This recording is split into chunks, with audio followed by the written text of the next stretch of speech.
这个册页的名字叫可惜无声花草工虫册，其实很有趣儿的，可惜无声，但是它每一张上面都是静中有动，你没有觉得它是很安静无声的，它是有声音的。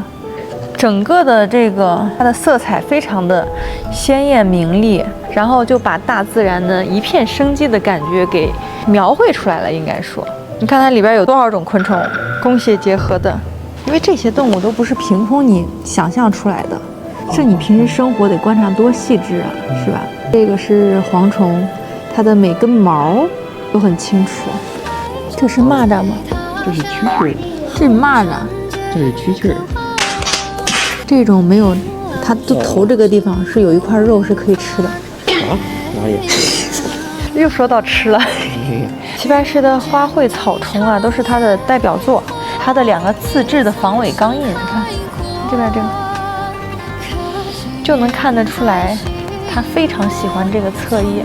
可惜无声胜有声，静中有动，动中有静，这个册页非常好。